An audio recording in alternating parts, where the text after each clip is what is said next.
pas, hein. Ce changement d'heure commence à nous fatiguer. Alors ce matin, en priant, je dis Seigneur, Seigneur, Seigneur. Maintenant, il faut qu'ils arrêtent avec ça. Alléluia. Amen. Chaque année, ils disent qu'ils vont terminer, ils vont arrêter, mais ils n'arrêtent jamais. Ça fait un siècle qu'ils Oh, Dieu Tout-Puissant.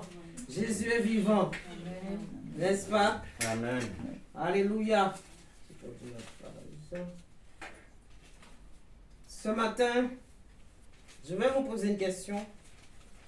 Est-ce que vous avez déjà subi l'humiliation, Oui.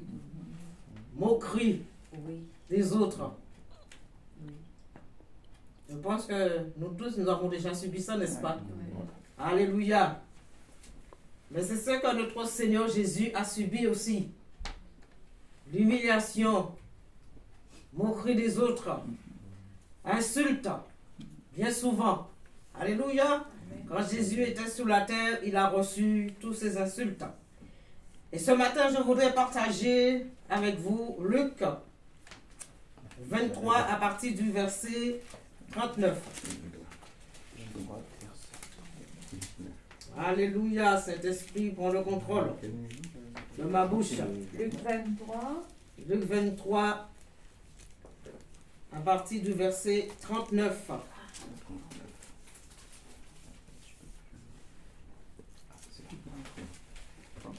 Luc 23, 39. Luc 23, 39. Bénis ta parole dans mon cœur, Seigneur. Bénis ta parole dans notre cœur, Jésus. Et ouvre notre esprit à ta parole. Renouvelle l'esprit de notre intelligence pour comprendre réellement les Écritures. Amen. Il est dit, l'un des malfaiteurs crucifiés l'injuriait. N'es-tu pas le Christ? Sauve-toi toi-même et sauve-nous. Mais l'autre le reprenait et disait, ne crains-tu pas Dieu, toi qui subis la même condamnation? Pour nous, c'est justice, mais car nous recevons ce que méritaient nos crimes. Mais celui-ci n'a rien fait de mal. Et il dit à Jésus, souviens-toi de moi quand tu viendras dans ton règne.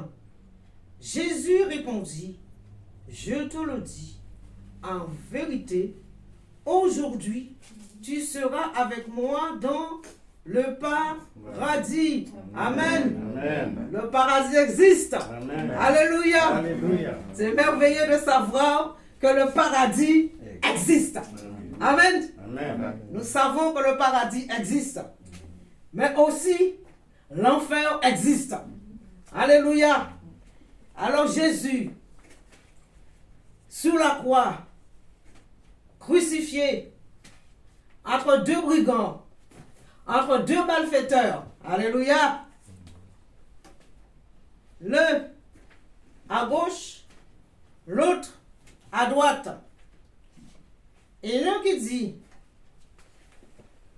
n'es-tu pas le Christ? Bien sûr qu'il est le Christ. Bien sûr que les disciples ils ont reconnu que c'était le Christ. N'est-ce pas? L'autre il dit, sauve-toi toi-même.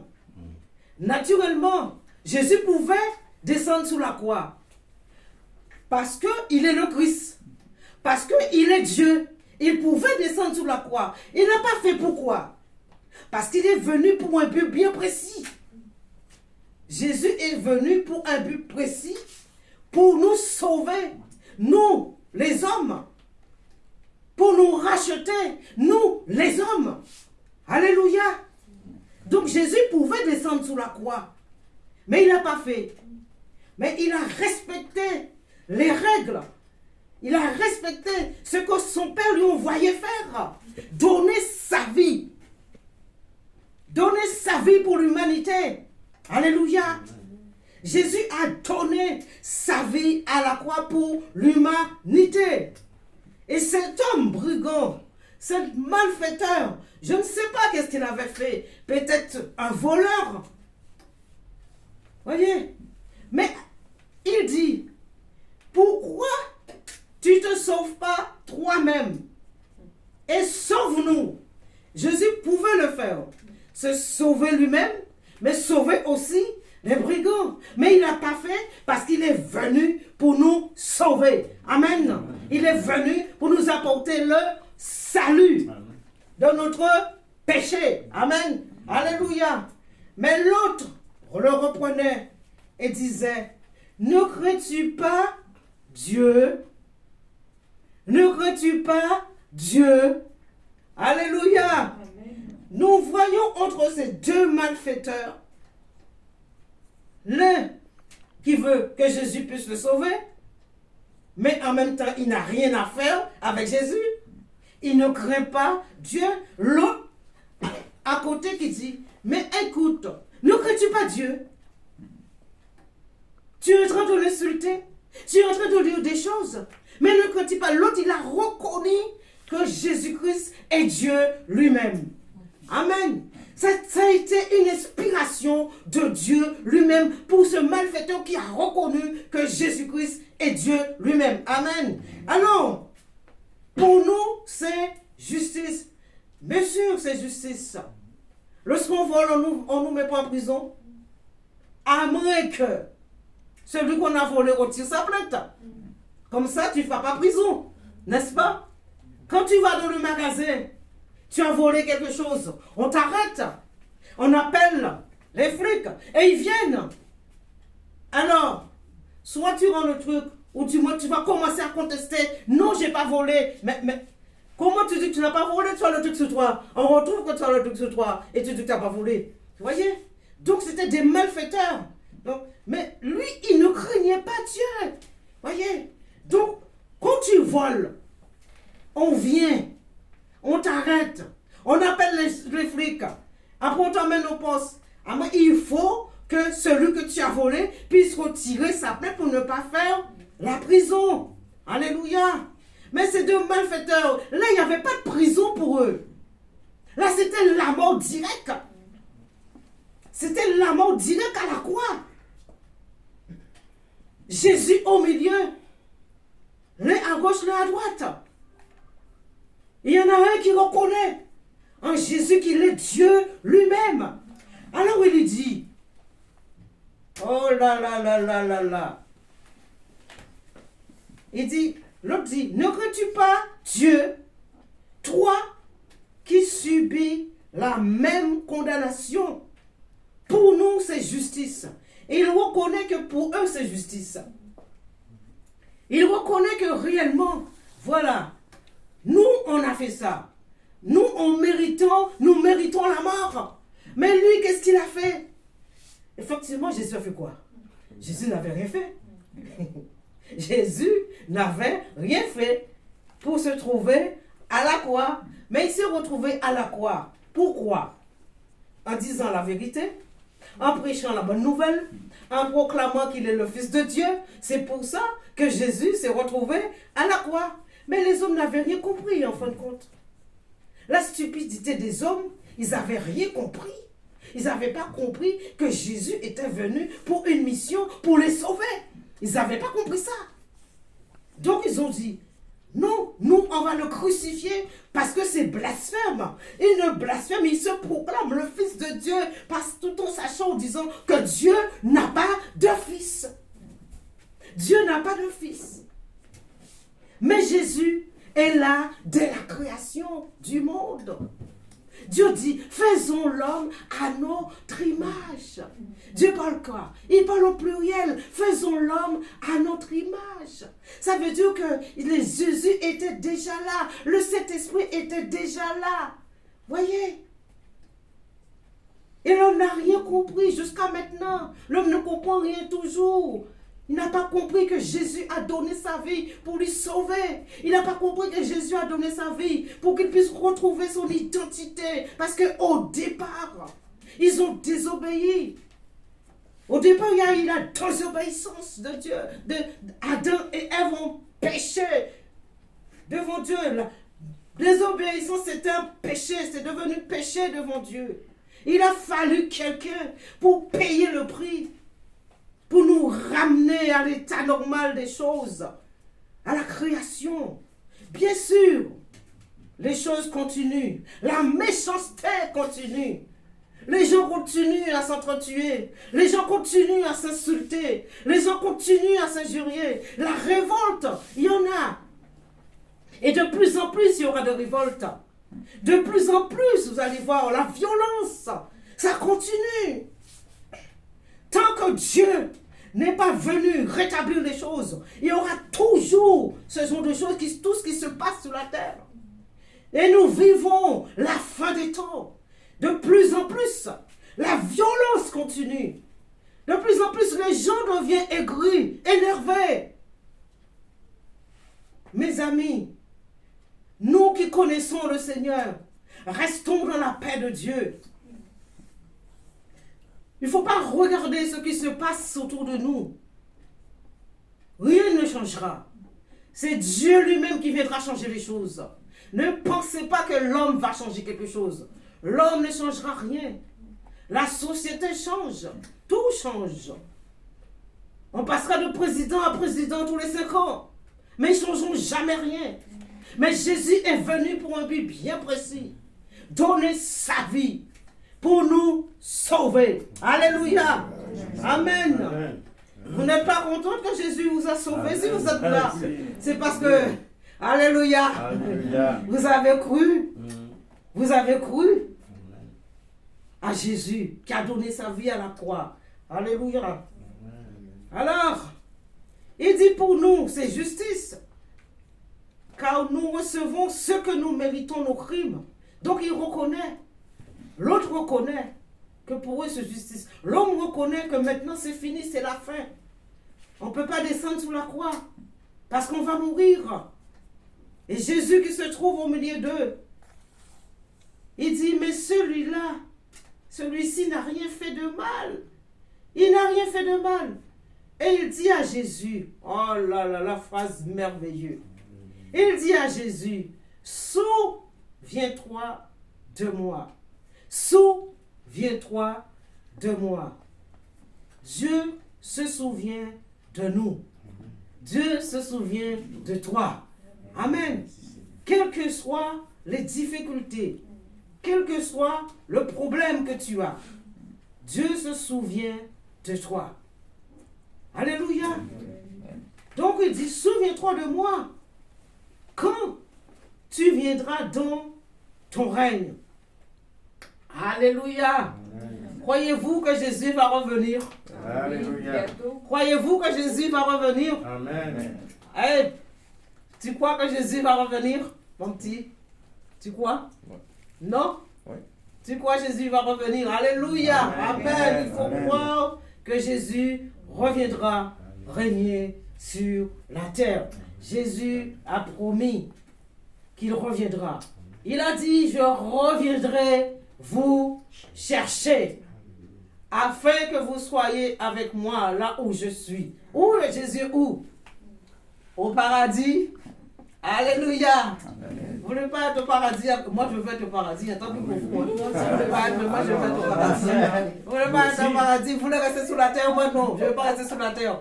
Alléluia. Pour le moment, Dieu me permet d'être sous la terre. Je reste sous la terre. Le jour où mon jour viendra, je me retrouverai avec mon Seigneur. Alléluia. Mais pour le moment, j'ai une mission à accomplir comme Jésus. La mission, c'est d'annoncer. La mission, c'est de sauver. Alléluia, les autres. Je ne veux pas me sauver. Je suis sauvé, il faut sauver les autres. Il faut sauver la famille. Jésus est venu pour nous sauver. Sachez que Jésus reviendra. Il reviendra dans son règne. La nouvelle Jérusalem. Alléluia. Sera tout près de son royaume est déjà prêt. Moi, je n'ai pas préparé le royaume est déjà prêt. Alléluia. Souvent on dit, oui, faisons les choses pour le royaume de Dieu. Quel royaume? Dieu a déjà construit son royaume. Est-ce que j'ai posé une pierre? Non, je n'ai pas posé de pierre sur le royaume. La seule chose que je dois faire, c'est faire rentrer des gens dans le royaume. Amen. Alléluia. Faire rentrer les perdus dans le royaume. C'est tout ce que je dois accomplir. Mais poser une pierre sous chaque coin de la maison, chaque coin du royaume, non, je ne peux pas. Parce que le royaume est déjà construit. Amen. Alléluia. Vous devez faire rentrer les gens dans le royaume de Dieu. Faites entrer, annoncer et faire rentrer les gens dans le royaume. Non pas construire le royaume parce que le royaume est déjà construit. Amen. Alléluia. Donc souviens-toi de moi quand tu viendras dans ton règne.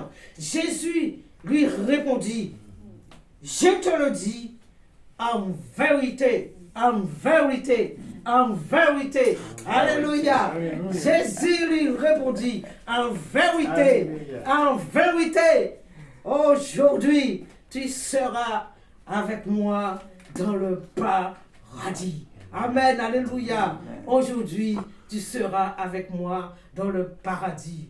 Jésus est le chemin, la vérité et la vie. Il dit que nul ne vient au Père que par lui. Amen. Amen. Jésus est celui qui mène dans le royaume.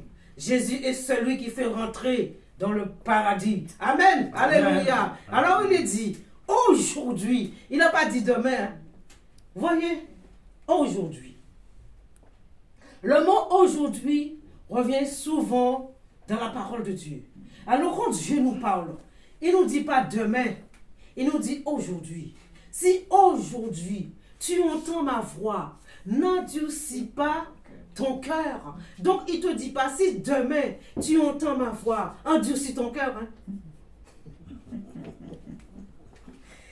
Aujourd'hui, si tu entends ma voix, n'endurcis pas ton cœur. Et donc, ce brigand-là, il a reconnu que Jésus est Dieu. Il a reconnu que c'est le Fils de Dieu. Il a reconnu que sans Jésus, il est perdu. Complètement perdu. Il n'y a rien. Sans Jésus, la mort, il va avoir la mort physique. Parce qu'il est sous la croix. Quand tu es sous la croix, tu ne peux plus descendre. Maintenant, c'est la condamnation totale. Il était là pour la condamnation. Comme on dit, la condamnation à mort. C'était la condamnation à mort. Physiquement, mais spirituellement. Quand il a reconnu Jésus, il a dit, souviens-toi de moi. Oh, aujourd'hui, tu seras avec moi. Je te le dis, dans le paradis. Alors, vous croyez qu'il est mort cet homme? Il est vivant ou il est mort? Il est sauvé ou il n'est pas sauvé? Il est sauvé. Il est sauvé. Cet homme est sauvé. Parce qu'il a reconnu Jésus. Il est sauvé. Et voilà. Nous allons voir un petit peu. Donc, je te le dis en vérité, aujourd'hui tu seras avec moi dans le paradis. Donc, cet homme s'est retrouvé, lorsque Jésus a expiré, lui aussi, alors il s'est retrouvé avec Jésus dans le paradis. Nous allons voir un petit peu, parce que souvent, j'entends, le brigand n'était pas baptisé, il a été sauvé. Oui, il a été sauvé. Mais il faut savoir une chose. Dieu est Dieu. Il faut savoir une chose, que Dieu fait ce qu'il veut. D'accord? Il faut savoir une chose. Le brigand, il n'était pas en état physique normal pour dire que je reconnais Jésus et je vais aller prendre le baptême. Ok? Nous sommes d'accord? Prenons quelqu'un qui est malade. La personne est couchée sous son lit de mort. C'est-à-dire que la personne va mourir. Et tu viens, tu lui dis, écoute, Jésus est venu pour te sauver. Reconnais Jésus comme ton sauveur. Donc cette personne, là, il reconnaît Jésus avant de mourir. Il reconnaît Christ. Il donne sa vie à Christ. Donc cette personne, il est malade, il va mourir. Donc il ne peut pas aller passer par les eaux du baptême. Nous sommes toujours d'accord, n'est-ce pas? Donc cette personne, il meurt, il a reconnu Christ. Donc il mourra en Christ. Alléluia. Nous allons voir un petit peu Marc 16, 16. Alléluia. Nous allons voir un peu la mission que Jésus a donnée aux disciples. La mission, après la résurrection, Jésus a paru aux disciples. Premièrement, les disciples étaient là. C'est les femmes, hein? C'est les femmes qui ont été au tambour, hein? Alléluia. Donc, nous voyons Le livre, Marc. en Marc 16, à partir du verset 15 qui nous dit, puis il leur dit, allez par tout le monde, C'est 14. prêcher la bonne nouvelle à toute la création. Donc, nous avons vu Jésus crucifié à la croix avec deux brigands. L'un qui reconnaît Christ, l'autre qui ne reconnaît pas Christ, qui meurt dans son état, et l'un qui est sauvé, n'est-ce pas? Une fois après la résurrection, Jésus rencontre les disciples après. Et donc Jésus leur confie une mission bien précise. Il leur dit, allez par tout le monde et prêchez la bonne nouvelle à toute la création. Prêchez la bonne nouvelle à toute la création, à toutes les nations. Toutes les nations doivent entendre parler de l'évangile, parler de la bonne nouvelle. Toutes les nations n'ont pas besoin d'entendre parler d'argent. Jésus n'est pas venu pour notre argent. Jésus est venu pour nous sauver. Il est venu pour nous retirer de la boue du péché. Il est venu pour nous laver, sanctifier, purifier. Alléluia. Jésus n'est pas venu pour notre poche. Ok? Donc, il confie une mission aux disciples. Allez annoncer, allez prêcher cette bonne nouvelle. L'évangile veut dire bonne nouvelle. Annoncer la bonne nouvelle. J'ai entendu cette bonne nouvelle. C'est pour cela que ce matin, alléluia, je suis en train de vous annoncer cette bonne nouvelle. Je suis en train d'annoncer bonne nouvelle à quiconque que je rencontre dans la rue. Amen. Il faut annoncer cette bonne nouvelle à la famille. Ils ont besoin d'entendre. Et Jésus dit, écoutez, celui qui croira et qui sera baptisé sera sauvé. Mais celui qui ne croira pas sera condamné. Alléluia. Jésus, c'est Jésus qui donne cette mission aux disciples. C'est Jésus qui donne cette parole aux disciples, n'est-ce pas? Donc il leur dit, celui qui croira. Alors je viens vers toi. Je t'annonce la parole de Dieu. Je dis, madame, vous savez, Jésus-Christ est venu pour vous sauver. Jésus a donné sa vie à la croix pour vous. Alors, elle va m'envoyer paître. Hein? Elle va m'écouter. Alléluia. Elle va me dire, ne me parle pas de Jésus. Je crois en Dieu. Bien souvent, les gens te disent, je crois déjà en Dieu.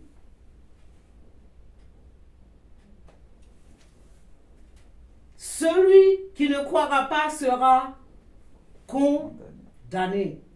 Est-ce que Jésus condamne quelqu'un? Jésus n'est pas venu pour nous condamner. Mais c'est nous-mêmes que nous condamnons. N'est-ce pas? Pourquoi?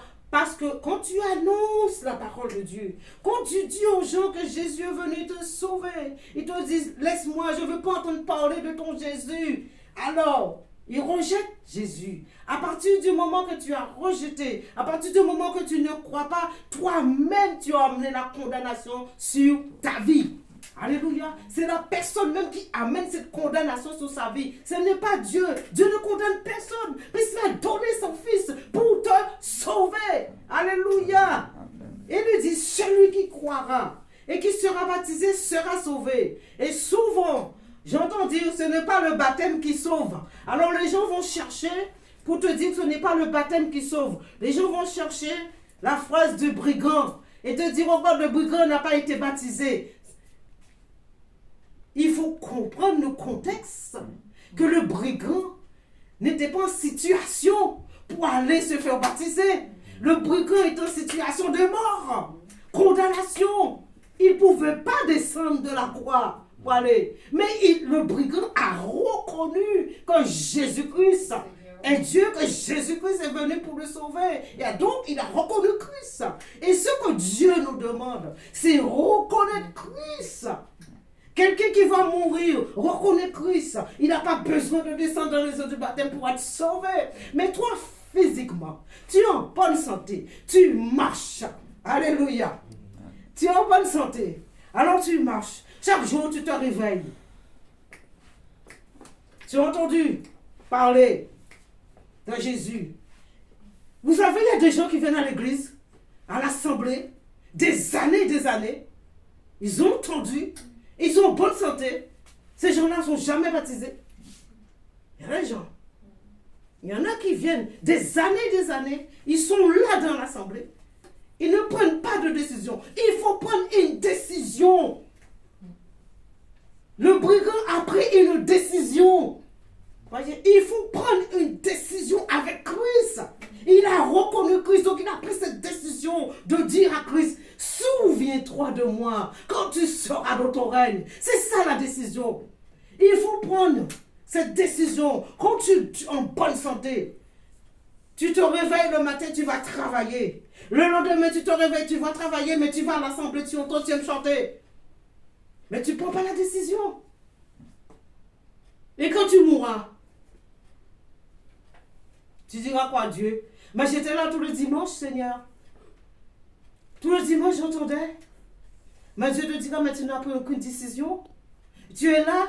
Mais est-ce que tu as reconnu Christ? Tu viens, tu entends. Mais est-ce que tu as reconnu Christ? C'est ça la décision. La décision, c'est de reconnaître Christ. La décision, c'est d'accepter Jésus. Et de dire maintenant, je reconnais que tu es mon sauveur et j'obéis. Quand tu passes par les eaux du baptême, ça veut dire que tu obéis à la parole de Dieu. Celui qui sera baptisé sera sauvé. Ce n'est pas moi qui le dis. C'est l'Écriture qui le dit. C'est Jésus même qui le dit. Si tu passes par les eaux du baptême, tu reconnais que tu seras sauvé. Mais ne fais pas n'importe quoi avec le salut. Voilà. Ne fais pas n'importe quoi avec ce salut. Il y a des gens qui sont baptisés, mais ils font du n'importe quoi. Et en s'appuyant en disant, oui, je suis baptisé, je serai sauvé. Mon ami, tu es baptisé, tu seras sauvé, oui. Mais il faut avoir une vie exemplaire devant Dieu. Il faut marcher dans cette crainte, il faut marcher dans cette sanctification, il faut marcher dans cette persévérance. Il faut marcher réellement dans la crainte de Dieu.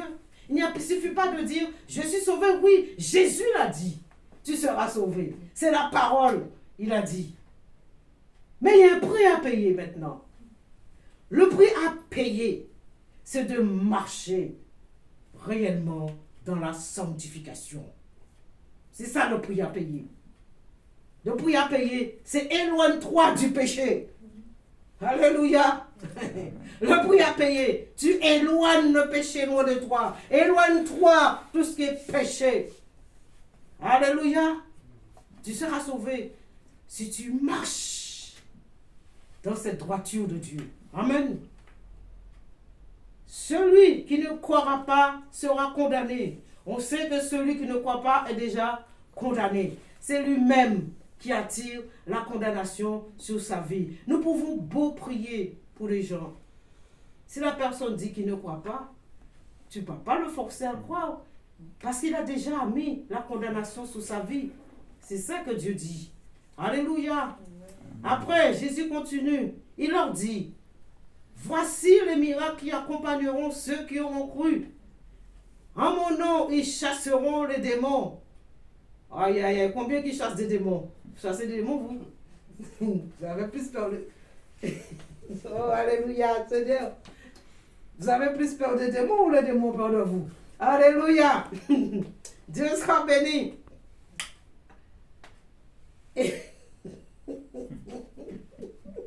Seigneur. Ils parleront de nouvelles langues. S'ils saisiront des serpents, ils ils boivent quelques breuvages mortels, ils ne leur fera point de mal. Ils imposeront les mains aux malades et les malades seront guéris. Frères et sœurs, laissez-moi vous dire une chose. Vous savez, les dons, ce n'est pas simplement pour les pasteurs. Les dons, c'est pour tout enfant de Dieu. Les dons, c'est pour tous ceux qui ont cru, tous ceux qui ont accepté, tous ceux qui ont reconnu Jésus-Christ. Moi, je vous le dis. Si tu te trouves devant quelqu'un qui est malade, tu feras quoi? Le temps que les secours arrivent, tu vas faire quoi? Appeler les pompiers. Le temps que tu appelles les pompiers, tu feras quoi? Si tu te trouves devant quelqu'un qui est malade là, à terre là, le temps que le secours arrive, tu feras quoi? Tu peux prier, tu lui dis d'accepter Jésus comme Seigneur et Sauveur de sa vie, demande pardon. Tu vas prier pour la personne. Ouais. Tu prieras pour la personne parce que pour le moment, sa vie est en danger. La première des choses, tu vas prier. Jésus a dit, tu imposeras les mains aux malades et les malades seront guéris. Ce n'est pas nous qui guérissons, mais c'est Jésus qui guérit. Pourquoi? À travers de toi, à travers de nous. Bien souvent, certains pensent que c'est eux qui guérissent. Non, c'est Jésus. Moi, si je prie pour quelqu'un, ce n'est pas moi, mais c'est Jésus. À travers de moi, Jésus guérit cette personne. Alléluia. Donc, Dieu nous utilise tous. N'est-ce pas? Dieu n'utilise pas simplement l'orateur, mais il nous utilise tous, tout enfant de Dieu qui a compris Jésus, tout enfant de Dieu qui a compris l'écriture, tout enfant de Dieu qui s'appuie, qui reconnaît ce que Jésus a dit. Alors tu mets la parole en pratique. En mettant la parole en pratique, alors tu verras la gloire de Dieu. Si nous ne faisons pas les choses, nous ne peut pas voir la gloire de Dieu dans notre vie. Alléluia. Tout au début de ma conversion, je suis parti en vacances en Guadeloupe. Et puis, avant de partir, dans mon sommeil, j'ai vu un monsieur. Le monsieur était couché malade. Mais je ne savais pas, je ne connaissais pas ce monsieur. Est-ce que je suis parti en vacances? Ma belle-sœur, avec mon frère, m'a emmené à Marie-Galante. Je n'avais jamais été à Marie-Galante. Ils m'ont emmené à Marie-Galante. Et alors, ma belle-sœur me dit, tiens, j'ai ma famille qui est là, on va aller rendre visite. Et en arrivant devant la maison, et en entrant, qu'est-ce que j'ai vu? Un monsieur couché, la même manière que j'avais vu cet homme dans mon sommeil, c'est la même manière que j'ai vu cet homme couché dans son lit, en entrant. Là, j'ai mon cœur qui a commencé bam bam bam bim bam bam bim bam bam bim bam bam bim bam bam, commencé à jeune converti. Je vois ça dans mon sommeil. Ça veut dire que Dieu m'avait déjà montré cette personne quand j'irai là-bas. En arrivant là-bas, tu dois prier pour cette personne. Vous savez, j'ai pris peur. Hein? La peur, quand j'ai vu le monsieur, je fais, dans mon cœur, je dis, j'y vais ou j'y vais pas, j'y vais ou j'y vais pas, je fais ou je fais pas, je fais ou je fais pas. Alors, ma belle-sœur me dit, mais qu'est-ce que tu as? Tout d'un coup, tu as changé. Et moi, quand j'ai quelque chose, ma tête, ça change complètement. Hein. Je change de couleur. Hein. Okay. Elle me dit, mais qu'est-ce que tu as complètement? Hein? Je dis, non, ça va aller. Et vous savez, j'ai pas prié hein, pour le monsieur. Vous savez, j'ai pas prié. Pourquoi? La peur.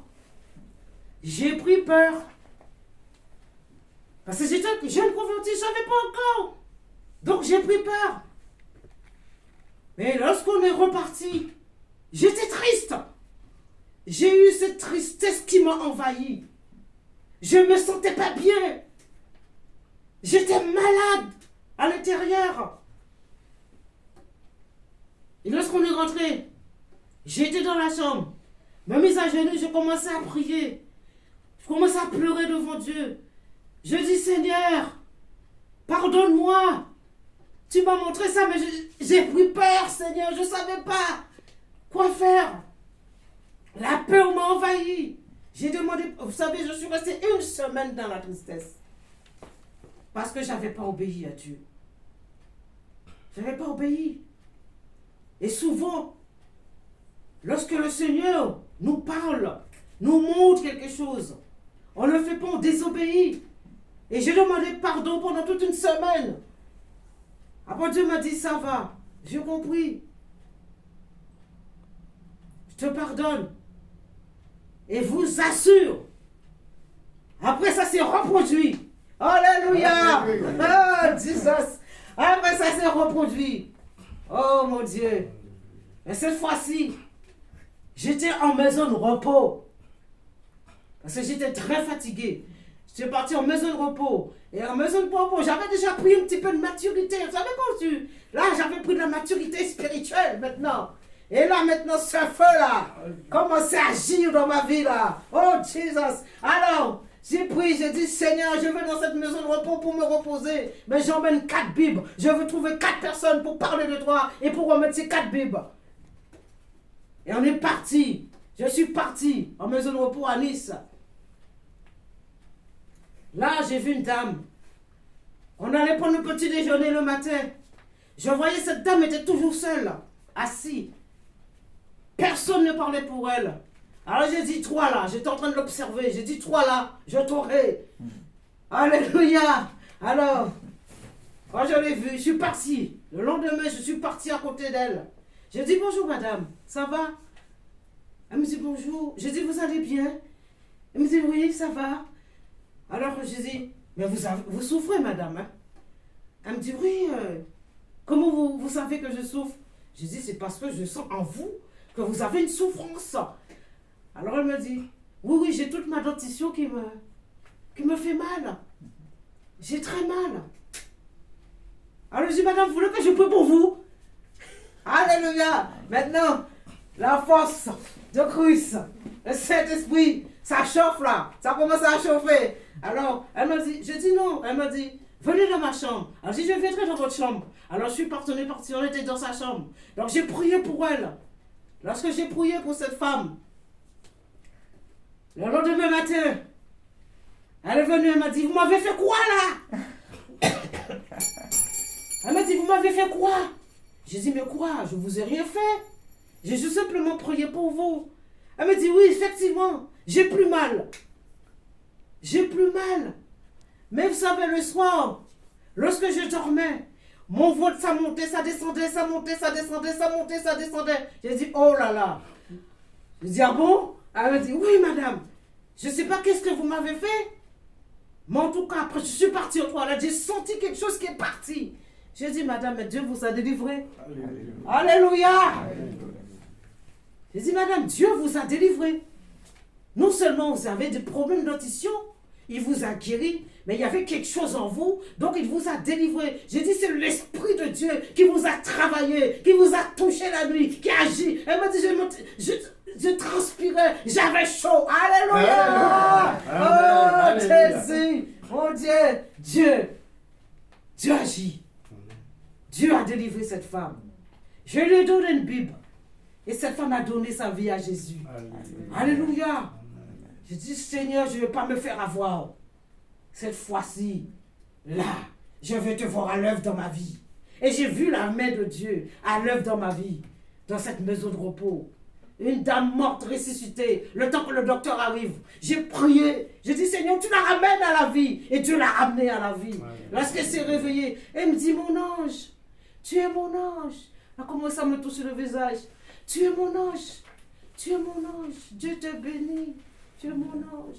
Alléluia.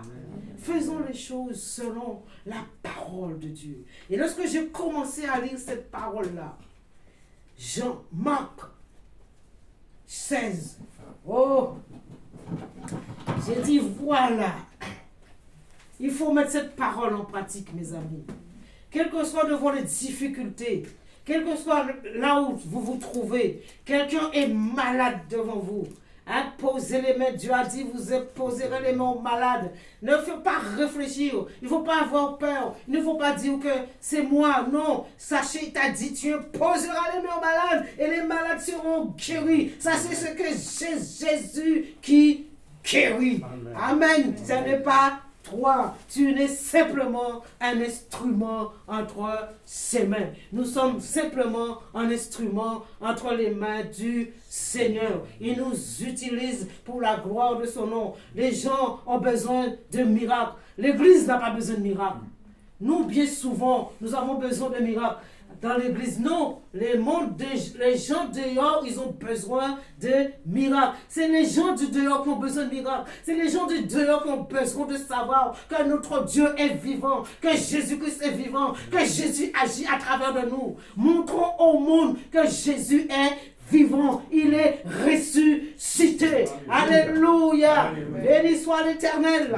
Ils parleront de nouvelles langues. Le jour de la Pentecôte, ils ont parlé de nouvelles langues. Alléluia.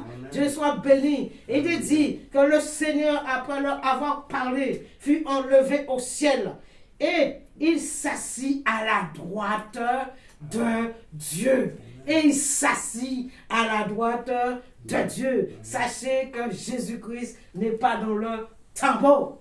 Il n'est pas dans le tombeau. Il est ressuscité. Il est assis à la droite du Père. Alléluia. Oh, et ils s'en allèrent prêcher partout. Le Seigneur travaillait avec eux et confirmait la parole par les miracles qu'il accompagnait. Amen. Lorsque nous parlons, quand vous sortez évangéliser, il faut qu'il y ait des miracles. Il ne faut pas parler pour parler. Il faut démontrer au monde que Jésus est vivant. Tu rencontres quelqu'un qui est malade, alors tu pries pour cette personne. Et après, la personne viendra témoigner ce que Dieu a fait dans sa vie. Alléluia. Ils imposeront les mots malades, les malades seront guéris. Frères et sœurs, ce matin, sachez qu'une chose, Jésus a donné une ordre, aller prêcher par tout le monde, annoncer la bonne nouvelle. Le monde entier a déjà entendu cette bonne nouvelle. Le monde entier a déjà entendu cette bonne nouvelle. Le monde entier, il y a des serviteurs qui voyagent, qui vont dans des pays annoncer. Mais maintenant, il y a le média. À travers du média, le monde entier entend la parole de Dieu. Même au fin fond de la brousse, ils ont déjà entendu. Dieu n'oublie personne. Il faut que tout le monde puisse entendre la parole de Dieu. Et tout le monde a déjà entendu la parole de Dieu. Tout le monde a déjà entendu, tout le monde sait que Jésus-Christ a donné sa vie à la croix pour être sauvé. Et Dieu te dit, si tu croiras et que tu seras baptisé, tu seras sauvé. Voilà la mission que Jésus a donnée aux disciples. Et voilà cette mission qui continue à travers de nous, à travers de tous ceux qui ont cru, à travers de tous ceux qui ont reçu Jésus. Tu as une mission à annoncer. Tu es au travail, n'aie pas peur d'annoncer la parole de Dieu. N'aie pas peur. Et souvent, on dit, il ne faut pas parler de Jésus, de Dieu au travail. Moi, je n'avais pas peur de parler de Dieu à mon travail. Même à mon patron, j'ai parlé. Je n'avais pas peur. Il ne faut pas avoir peur d'annoncer la parole de Dieu. Ça, c'est un mensonge du diable. Pour nous faire peur, pour nous empêcher de parler de Dieu. Pourquoi les autres religions annoncent par le Dieu? Nous ne sommes pas une religion. Nous n'avons pas de religion. Jésus n'est pas une religion. Jésus est une personne qui a donné sa vie pour sauver l'humanité. Il ne faut pas avoir peur. Je me dis, Seigneur, si je t'avais connu quand j'avais l'âge de 14 ans à l'école, alors là, mes professeurs ont eu... aïe, aïe, aïe. Je resterai tout le temps en punition. Mais j'annonce. Je resterai tout le temps en punition. Mais il faut annoncer la parole de Dieu. Il ne faut pas avoir peur d'annoncer. Celui qui aura honte de moi, j'aurai honte de lui, que le Seigneur a dit. Alléluia. La parole. Entre deux brigands, Jésus a donné sa vie. Le salut. Le salut qui vient de Jésus. Mes frères et sœurs, voilà ce matin cette parole de vérité. La vérité de Dieu. Jésus est le chemin, la vérité et la vie. Et nul ne vient au Père que par lui. Amen. Sur ça, je vous laisse avec cette parole ce matin. Gardez la parole. Mettez en pratique la parole de Dieu. Nous avons besoin de mettre la parole de Dieu en pratique. Mettez en pratique cette parole. Il ne suffit pas de parler. Moi, je n'aime pas parler pour rien. Moi, j'aime les actions. Je parle en action. Alléluia. Amen. C'est l'action. Dieu aime action. Dieu n'aime pas trop parler. Dieu parle, mais action. Alors moi, je parle action. Alléluia, action. Mais Dieu soit béni. Alléluia. Merci Seigneur. Que le nom du Seigneur soit béni. Soyez bénis au nom du Seigneur Jésus-Christ pour cette parole de Dieu donnée avec même beaucoup de difficultés, comme on dit. Mais Dieu soit béni. Alléluia. Dieu soit glorifié. Nous allons terminer notre culte, parce qu'après nous avons cet anniversaire, notre chère Naomi qui est au milieu de nous, qui vient de Marseille. Alléluia. Dieu soit béni, heureuse de l'avoir parmi nous. Amen. Que la dernière, elle est passée par les eaux du baptême. Donc, ça fait combien de... Ça fait 4 mois. Elle est passée par le baptême, ça fait 4 mois. Elle a obéi à la parole de Dieu. Il a fallu que le Seigneur l'envoie très loin pour comprendre que je dois suivre Jésus. Amen. Amen. Obéir à la parole de Dieu. Alléluia. Et vous aussi, je vous invite à obéir, à croire en Jésus, à donner votre vie aussi à Jésus, parce que Jésus revient. Jésus est à la porte. Jésus est là. Ne regardez pas que la vie deviendra plus belle. Non, la vie deviendra plus moche. Hein? La vie deviendra plus dure. D'année en année, la vie deviendra de plus en plus dure. Les gens pensent que les choses changeront. Rien ne changera. Vous voyez, tant c'est la seule personne qui changera les choses, c'est Dieu lui-même. Aucun homme ne peut changer les choses. Voyez, donc l'homme change. La politique change, tout change. Mais la seule personne qui ne change pas, c'est Dieu. Et vous proposez, ne vous appuyez pas sur les choses de ce monde. Appuyez-vous sur le Seigneur. Alléluia. Vous travaillez, c'est normal. Parce que Dieu a dit que l'homme va travailler à la sueur de son front. Il gagnera son pain, n'est-ce pas? On doit gagner notre pain à la sueur de notre front. Donc, tu dois aller travailler. Tu dois gagner ton pain. Mais tout en gagnant ton pain, ne pensez pas que c'est ton travail qui va te sauver. Mais pensez que je gagne mon pain, mais je m'appuie aussi sur mon Seigneur. Je sais qu'il reviendra me chercher. Alléluia. Amen. Dieu soit béni. C'est ça la mission. La mission, tu travailles. La mission, tu fais tes affaires, mais tout en pensant, tout en restant connecté. Il faut rester connecté à Jésus. Tu es connecté à ton portable. Mais Jésus est plus que le portable. Amen. Alléluia. Amen. Jésus est meilleur que le portable. Amen. Alléluia. Oh, Dieu soit béni. Alléluia. Amen. Soyez bénis ce matin au nom de Jésus-Christ. Amen. Amen. Alléluia. Mettez-vous debout.